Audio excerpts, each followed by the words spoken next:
The Adventure of the Three Students. It was in the year 95 that a combination of events into which I need not enter caused Mr. Sherlock Holmes and myself to spend some weeks in one of our great university towns, and it was during this time that the small but instructive adventure which I am about to relate befell us. It will be obvious that any details which would help the reader exactly to identify the college or the criminal would be injudicious and offensive. So painful a scandal may well be allowed to die out. With due discretion, the incident itself may, however, be described, since it serves to illustrate some of those qualities to which my friend was remarkable. I will endeavour in my statement to avoid such terms as would serve to limit the events to any particular place, or give a clue as to the people concerned. We were reading at the time in furnished lodgings close to a library where Sherlock Holmes was pursuing some laborious researches in early English charters, researches which led to results so striking that they may be the subject of one of my future narratives. Here it was that one evening we received a visit from an acquaintance, Mr. Hilton Soames, tutor and lecturer at the College of St. Luke's. Mr. Soames was a tall, spare man of a nervous and excitable temperament. I had always known him to be restless in his manner, but on this particular occasion he was in such a state of uncontrollable agitation that it was clear something very unusual had occurred. "I trust, Mr. Holmes, that you can spare me a few hours of your valuable time. We have had a very painful incident at St. Luke's, and really, but for the happy chance of your being in town, I should have been at a loss what to do." "I am very busy just now, and I desire no distractions," my friend answered. "I should much prefer that you called in the aid of the police." "No, no, my dear sir. Such a course is utterly impossible. When once the law is evoked, it cannot be stayed again, and this is just one of those cases where, for the credit of the college, it is most essential to avoid scandal. Your discretion is as well known as your powers, and you are the one man in the world who can help me. I beg you, Mr. Holmes, to do what you can." My friend's temper had not improved since he had been deprived of the congenial surroundings of Baker Street. Without his scrap-books, his chemicals, and his homely untidiness, he was an uncomfortable man. He shrugged his shoulders in ungracious acquiescence, while our visitor, in hurried words, and with much excitable gesticulation, poured forth his story. "I must explain to you, Mr. Holmes, that to-morrow is the first day of the examination for the Fortescue Scholarship. I am one of the examiners. My subject is Greek, and the first of the papers consists of a large passage of Greek translation which the candidate has not seen. This passage is printed on the examination paper, and it would naturally be an immense advantage if the candidate could prepare it in advance. For this reason great care is taken to keep the paper secret. To-day, about 3 o'clock, the proofs of this paper arrived from the printers. The exercise consists of half a chapter of Thucydides. I had to read it over carefully, as the text must be absolutely correct. At 4:30 my task was not yet completed. I had, however, promised to take tea in a friend's room, so I left the proof upon my desk. I was absent rather more than an hour. You are aware, Mr. Holmes, that our college doors are double, a green baize one within and a heavy oak one without. As I approached my outer door, I was amazed to see a key in it. For an instant I imagined that I had left my own there, but on feeling in my pocket I found that it was all right. The only duplicate which existed, so far as I knew, was that which belonged to my servant Bannister, a man who has looked after my room for 10 years, and whose honesty is absolutely above suspicion. I found that the key was indeed his, that he had entered my room to know if I wanted tea, and that he had very carelessly left the key in the door when he came out. His visit to my room must have been within a very few minutes of my leaving it. His forgetfulness about the key would have mattered little upon any other occasion, but on this one day it has produced the most deplorable consequences. The moment I looked at my table, I was aware that someone had rummaged among my papers. The proof was in 3 long slips. I had left them all together. Now I found that one of them was lying on the floor, one was on the side table near the window, and the third was where I had left it. Holmes stirred for the first time. "The first page on the floor, the second in the window, the third where you left it," said he. "Exactly, Mr. Holmes. You amaze me. How could you possibly know that?" "Pray continue your very interesting statement."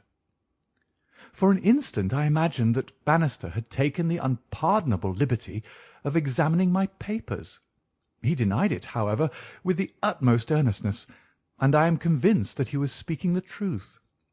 The alternative was that some one passing had observed the key in the door, had known that I was out, and had entered to look at the papers. A large sum of money is at stake, for the scholarship is a very valuable one, and an unscrupulous man might very well run a risk in order to gain an advantage over his fellows. Bannister was very much upset by the incident.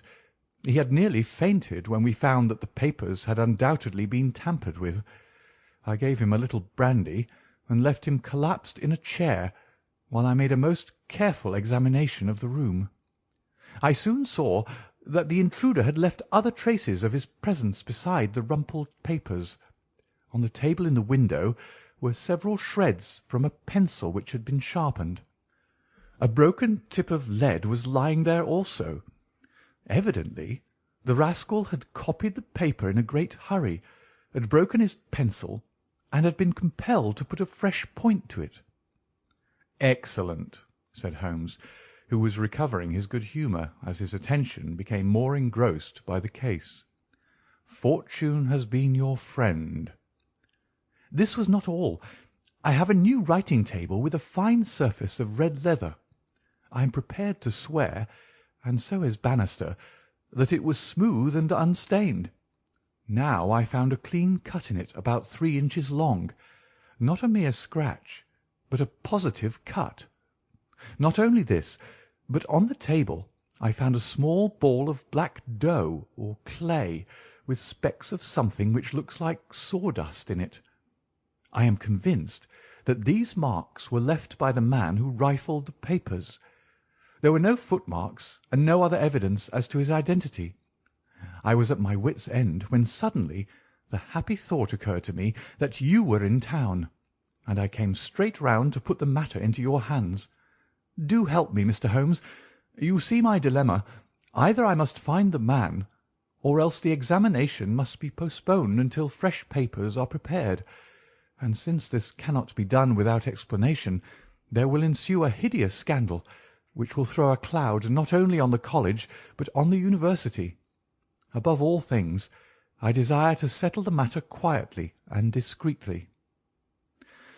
"I shall be happy to look into it, and to give you such advice as I can," said Holmes, rising and putting on his overcoat. "The case is not entirely devoid of interest. Had anyone visited you in your room after the papers came to you?" "Yes, a young Dowlett Ras, an Indian student who lives on the same stair, came in to ask me some particulars about the examination." "For which he was entered?" "Yes." "And the papers were on your table?" "To the best of my belief, they were rolled up." "But might be recognised as proofs?" "Possibly." "No one else in your room?" "No." "Did anyone know that these proofs would be there?" "No one save the printer." "Did this man Bannister know?" "No, certainly not. No one knew." "Where is Bannister now?" "He was very ill, poor fellow. I left him collapsed in the chair. I was in such a hurry to come to you." "You left your door open?" "I locked up the papers first." "Then it amounts to this, Mr. Soames, that unless the Indian student recognised the roll as being proofs, the man who tampered with them came upon them accidentally without knowing that they were there." "So it seems to me." Holmes gave an enigmatic smile. "Well," said he, "let us go round. Not one of your cases, Watson. Mental, not physical. All right. Come if you want to. Now, Mr. Soames, at your disposal." The sitting-room of our client opened by a long, low, latticed window onto the ancient, lichen-tinted court of the old college. A Gothic arched door led to a worn stone staircase. On the ground floor was the tutor's room. Above were 3 students, one on each story. It was already twilight when we reached the scene of our problem. Holmes halted and looked earnestly at the window. Then he approached it, and, standing on tiptoe with his neck craned, he looked into the room. "He must have entered through the door. There is no opening except the one pane," said our learned guide. "Dear me," said Holmes, and he smiled in a singular way as he glanced at our companion. "Well, if there is nothing to be learned here, we had best go inside." The lecturer unlocked the outer door and ushered us into his room. We stood at the entrance while Holmes made an examination of the carpet. "I am afraid there are no signs here," said he. "One could hardly hope for any upon so dry a day. Your servant seems to have quite recovered. You left him in a chair, you say. Which chair?" "By the window there." "I see. Near this little table. You can come in now. I have finished with the carpet. Let us take the little table first. Of course, what has happened is very clear. The man entered and took the papers sheet by sheet from the central table. He carried them over to the window table because from there he could see if you came across the courtyard, and so could effect an escape." "As a matter of fact, he could not," said Soames, "for I entered by the side door." "Ah, that's good. Well, anyhow, that was in his mind. Let me see the 3 strips. No finger impressions. No. Well, he carried over this one first, and he copied it. How long would it take him to do that, using every possible contraction? Quarter of an hour, not less. Then he tossed it down and seized the next. He was in the midst of that when your return caused him to make a very hurried retreat. Very hurried, since he had not time to replace the papers which would tell you that he had been there. You were not aware of any hurrying feet on the stair as you entered the outer door?" "No, I can't say I was." "Well, he wrote so furiously that he broke his pencil, and had, as you observe, to sharpen it again. This is of interest, Watson. The pencil was not an ordinary one. It was above the usual size, with a soft lead. The outer colour was dark blue, the maker's name was printed in silver lettering, and the piece remaining is only about 1.5 inches long. Look for such a pencil, Mr. Soames, and you have got your man. When I add that he possesses a large and very blunt knife, you have an additional aid." Mr. Soames was somewhat overwhelmed by this flood of information. "I can follow the other points," said he, "but really, in this matter of the length—" Holmes held out a small chip with the letters N.N. and a space of clear wood after them. "You see?" "No, I fear that even now—" "Watson, I have always done you an injustice. There are others. What could this N.N. be? Is it the end of a word? You are aware that Johann Faber is the most common maker's name. Is it not clear that there is just as much of the pencil left as usually follows the Johann?" He held the small table sideways to the electric light. "I was hoping that if the paper on which he wrote was thin, some trace of it might have come through upon this polished surface.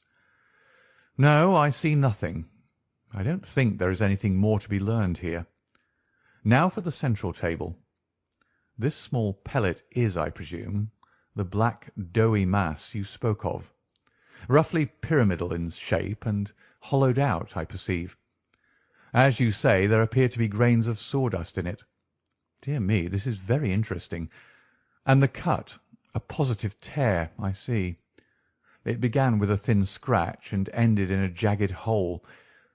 I am much indebted to you for directing my attention to this case, Mr. Soames. Where does that door lead to?" "To my bedroom." "Have you been in it since your adventure?" "No, I came straight away for you." "I should like to have a glance around. What a charming old-fashioned room! Perhaps you will kindly wait a minute until I have examined the floor. No, I see nothing. What about this curtain? You hang your clothes behind it. If anyone were forced to conceal himself in this room, he must do it there, since the bed is too low and the wardrobe too shallow. No one there, I suppose." As Holmes drew the curtain, I was aware, from some little rigidity and alertness of his attitude, that he was prepared for an emergency. As a matter of fact, the drawn curtain disclosed nothing but 3 or 4 suits of clothes hanging from a line of pegs. Holmes turned away and stooped suddenly to the floor. "Hello! What's this?" said he. It was a small pyramid of black putty-like stuff, exactly like the one upon the table of the study. Holmes held it in his open palm in the glare of the electric light. "Your visitor seems to have left traces in your bedroom as well as in your sitting-room, Mr. Soames." "What could he have wanted there?" "I think it is clear enough. You came back by an unexpected way, and so he had no warning until you were at the very door. What could he do?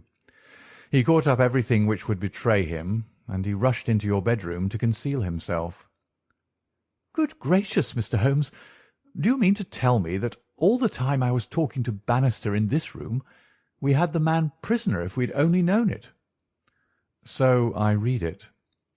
"Surely there's another alternative, Mr. Holmes.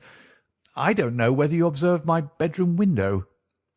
"Lattice-paned, lead framework, 3 separate windows, one swinging on hinge and large enough to admit a man." "Exactly. And it looks out on an angle of the courtyard so as to be partly invisible. The man might have effected his entrance there, left traces as he passed through the bedroom, and finally, finding the door open, have escaped that way." Holmes shook his head impatiently. "Let us be practical," said he. "I understand you to say that there are these 3 students who use this stair, and are in the habit of passing your door." "Yes, there are." "And they are all in for this examination?" "Yes." "Have you any reason to suspect any one of them more than the others?" Soames hesitated. "It is a very delicate question," said he. "One hardly likes to throw suspicion where there are no proofs." "Let us hear the suspicions. I will look after the proofs." "I will tell you, then, in a few words, the character of the 3 men who inhabit these rooms. The lower of the 3 is Gilchrist, a fine scholar and athlete, plays in the rugby team and the cricket team for the college, and got his blue for the hurdles and the long jump. He is a fine, manly fellow. His father was the notorious Sir Jabez Gilchrist, who ruined himself on the turf. My scholar has been left very poor, but he is hard-working and industrious. He will do well. The second floor is inhabited by Dowlett Ras, the Indian. He is a quiet, inscrutable fellow, as most of those Indians are. He is well up in his work, though his Greek is his weak subject. He is steady and methodical. The top floor belongs to Miles Maclaren.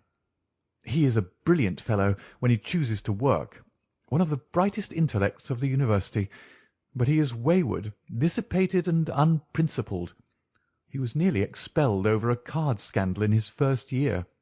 He has been idling all this term, and he must look forward with dread to the examination." "Then it is he whom you suspect?" "I dare not go so far as that, but of the 3 he is perhaps the least unlikely." "Exactly. Now, Mr. Soames, let us have a look at your servant Bannister." He was a little, white-faced, clean-shaven, grizzly-haired fellow of 50. He was still suffering from this sudden disturbance of the quiet routine of his life. His plump face was twitching with his nervousness, and his fingers could not keep still. "We were investigating this unhappy business, Bannister," said his master. "Yes, sir." "I understand," said Holmes, "that you left your key in the door." "Yes, sir." "Was it not very extraordinary that you should do this on the very day when there were these papers inside?" "It was most unfortunate, sir, but I have occasionally done the same thing at other times." "When did you enter the room?" "It was about 4:30. That is Mr. Soames' tea time." "And how long did you stay?" "When I saw that he was absent, I withdrew at once." "Did you look at these papers on the table?" "No, sir, certainly not." "How came you to leave the key in the door?" "I had a tea tray in my hand, and I thought I'd come back for the key, then I forgot." "Has the outer door a spring lock?" "No, sir." "Then it was open all the time?" "Yes, sir." "Anyone in the room could get out?" "Yes, sir." "When Mr. Soames returned and called for you, you were very much disturbed?" "Yes, sir. Such a thing has never happened during the many years that I've been here. I nearly fainted, sir." "So I understand. Where were you when you began to feel bad?" "Where was I, sir? Why, here, near the door." "That is singular, because you sat down in that chair over yonder near the corner. Why did you pass these other chairs?" "I don't know, sir. It didn't matter to me where I sat." "I really don't think he knew much about it, Mr. Holmes. He was looking very bad, quite ghastly." "You stayed here when your master left?" "Only for a minute or so. Then I locked the door and went to my room." "Whom do you suspect?" "Oh, I would not venture to say, sir. I don't believe there is any gentleman in this university who is capable of profiting by such an action. No, sir, I'll not believe it." "Thank you. That'll do," said Holmes. "Oh, one more word. You have not mentioned to any of the three gentlemen whom you attend that anything is amiss?" "No, sir, not a word." "You haven't seen any of them?" "No, sir." "Very good. Now, Mr. Soames, we will take a walk in the quadrangle, if you please." 3 yellow squares of light shone above us in the gathering gloom. "Your 3 birds are all in their nests," said Holmes, looking up. "Hullo! What's that? One of them seems restless enough." It was the Indian, whose dark silhouette appeared suddenly upon his blind. He was pacing swiftly up and down his room. "I should like to have a peep at each of them," said Holmes. "Is it possible?" "No difficulty in the world," Soames answered. "This set of rooms is quite the oldest in the college, and it is not unusual for visitors to go over them. Come along, and I will personally conduct you." "No names, please," said Holmes as we knocked at Gilchrist's door. A tall, flaxen-haired, slim young fellow opened it, and made us welcome when he understood our errand. There were some really curious pieces of mediaeval domestic architecture within. Holmes was so charmed with one of them that he insisted on drawing it in his notebook, broke his pencil, had to borrow one from our host, and finally borrowed a knife to sharpen his own. The same curious accident happened to him in the rooms of the Indian, a silent, little, hook-nosed fellow who eyed us askance and was obviously glad when Holmes's architectural studies had come to an end. I could not see that in either case Holmes had come upon the clue for which he was searching. Only at the third did our visit prove abortive. The outer door would not open to our knock, and nothing more substantial than a torrent of bad language came from behind it. "I don't care who you are. You can go to blazes," roared the angry voice. "Tomorrow's the exam, and I won't be drawn by anyone." "A rude fellow," said our guide, flushing with anger as we withdrew down the stair. Of course he did not realize that it was I who was knocking, but none the less his conduct was very uncourteous, and indeed, under the circumstances, rather suspicious. Holmes's response was a curious one. "Can you tell me his exact height?" he asked. "Really, Mr. Holmes, I cannot undertake to say. He is taller than the Indian, not so tall as Gilchrist. I suppose 5 foot 6 would be about it." "That is very important," said Holmes. "And now, Mr. Soames, I wish you good night." Our guide cried aloud in his astonishment and dismay. "Good gracious, Mr. Holmes, you are surely not going to leave me in this abrupt fashion. You don't seem to realise the position. To-morrow is the examination. I must take some definite action to-night. I cannot allow the examination to be held if one of the papers has been tampered with. The situation must be faced." "You must leave it as it is. I shall drop round early to-morrow morning and chat the matter over. It is possible that I may be in a position then to indicate some course of action. Meanwhile you change nothing. Nothing at all." "Very good, Mr. Holmes." "You can be perfectly easy in your mind. We shall certainly find some way out of your difficulties. I will take the black clay with me, also the pencil cuttings. Good-bye." When we were out in the darkness of the quadrangle, we again looked up at the windows. The Indian still paced his room. The others were invisible. "Well, Watson, what do you think of it?" Holmes asked as we came out into the main street. "Quite a little parlour game. A sort of 3-card trick, is it not? There are your 3 men. It must be one of them. You take your choice. Which is yours? The foul-mouthed fellow at the top. He's the one with the worst record. And yet that Indian was a sly fellow also. Why should he be pacing his room all the time? There is nothing in that. Many men do it when you are trying to learn anything by heart. He looked at us in a queer way. So would you if a flock of strangers came in on you when you were preparing for an examination next day, and every moment was of value. No, I see nothing in that. Pencils, too, and knives always satisfactory. But that fellow does puzzle me." "Who?" "Why, Bannister, the servant. What's his game in the matter?" "He impressed me as being a perfectly honest man." "So he did me. That's the puzzling part. Why should a perfectly honest man— Well, well, here's a large stationer's. We shall begin our researches here." There were only 4 stationers of any consequence in the town, and at each Holmes produced his pencil chips and bid. All were agreed that one could be ordered, but it was not a usual size of pencil, and that it was seldom kept in stock. My friend did not appear to be depressed by his failure, but shrugged his shoulders in half-humorous resignation. "No good, my dear Watson. This, the best and only final clue, has run to nothing. But indeed I have little doubt that we can build up a sufficient case without it. By Jove, my dear fellow, it is nearly 9, and the landlady babbled of green peas at 7:30. What with your eternal tobacco, Watson, and your irregularity at meals, I expect that you will get notice to quit, and that I shall share your downfall. Not, however, before we have solved the problem of the nervous tutor, the careless servant, and the 3 enterprising students."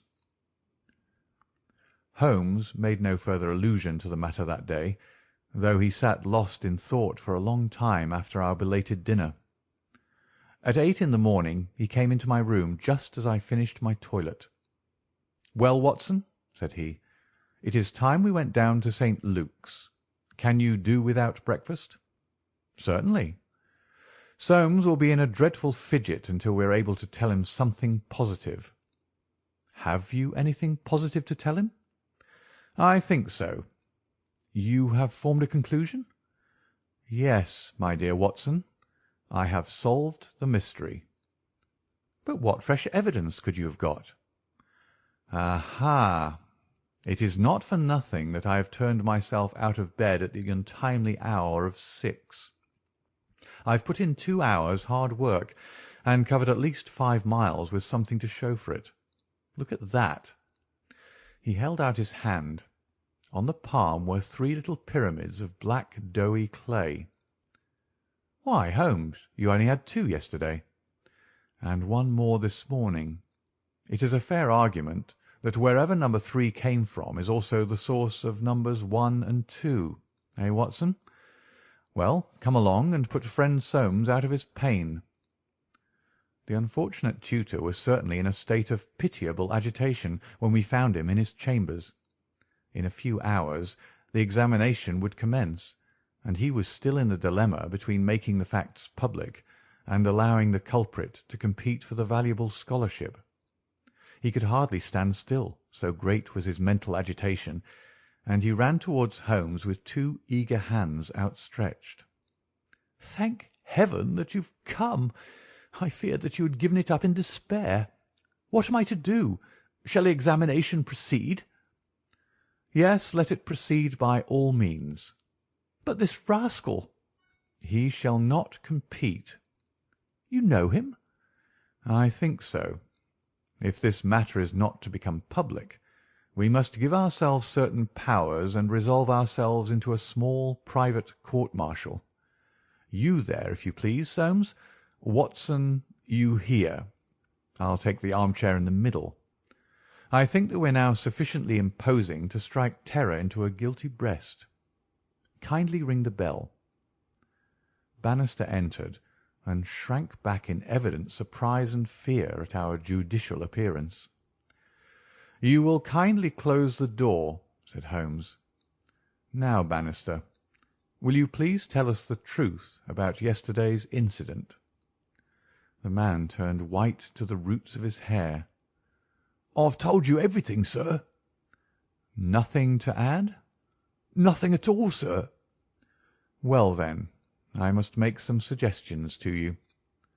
When you sat down on that chair yesterday, did you do so in order to conceal some object which would have shown who had been in the room?"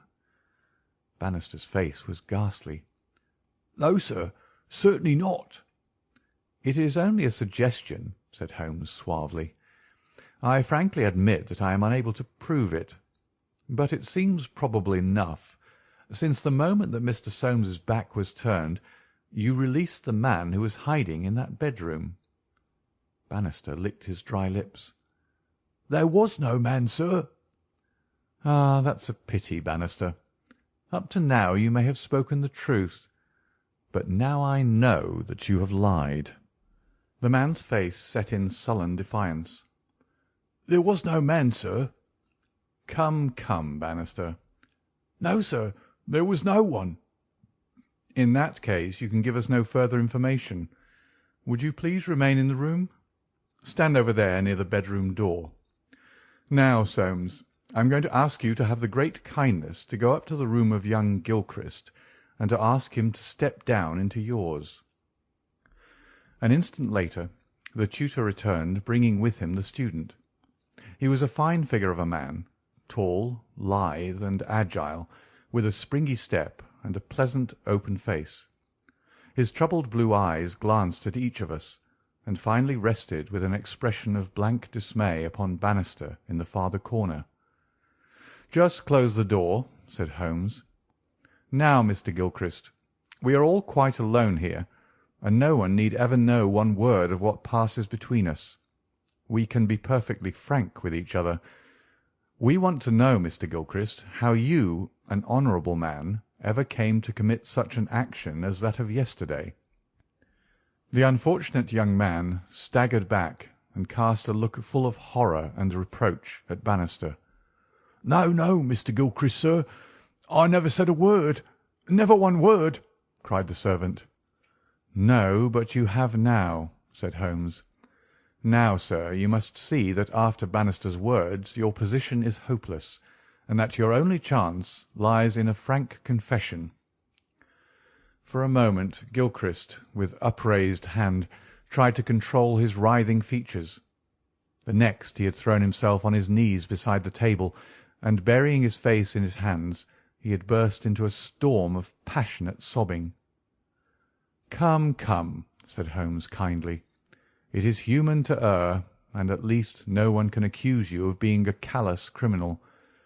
Perhaps it would be easier for you if I were to tell Mr. Soames what occurred, and you can check me where I am wrong. Shall I do so? Well, well, don't trouble to answer. Listen and see that I do you no injustice. From the moment, Mr. Soames, that you said to me that no one, not even Bannister, could have told that the papers were in your room, the case began to take a definite shape in my mind. The printer one could, of course, dismiss. He could examine the papers in his own office. The Indian I also thought nothing of. If the proofs were in a roll, he could not possibly know what they were. On the other hand, it seemed an unthinkable coincidence that a man should dare to enter the room, and that by chance on that very day the papers were on the table. I dismissed that. The man who entered knew that the papers were there. How did he know? When I approached your room I examined the window. You amused me by supposing that I was contemplating the possibility of someone having in broad daylight, under the eyes of all these opposite rooms, forced himself through it. Such an idea was absurd. I was measuring how tall a man would need to be in order to see, as he passed, what papers were on the central table. I am 6 feet high, and I could do it without an effort. No one less than that would have a chance. Already, you see, I had reason to think that if one of your 3 students was a man of unusual height, he was the most worth watching of the 3. I entered, and I took you into my confidence as to the suggestions of the side table. Of the centre table I could make nothing, until in your description of Gilchrist you mentioned that he was a long-distance jumper. Then the whole thing came to me in an instant, and I only needed certain corroborative proofs, which I speedily obtained. What happened with this young fellow had employed his afternoon at the athletic grounds, where he had been practising the jump. He returned carrying his jumping shoes, which are provided, as you are aware, with several sharp spikes. As he passed your window, he saw by means of his great height these proofs upon your table, and conjectured what they were. No harm would have been done had it not been that, as he passed your door, he perceived the key which had been left by the carelessness of your servant. A sudden impulse came over him to enter, and see if they were indeed the proofs. It was not a dangerous exploit, for he could always pretend that he had simply looked in to ask a question.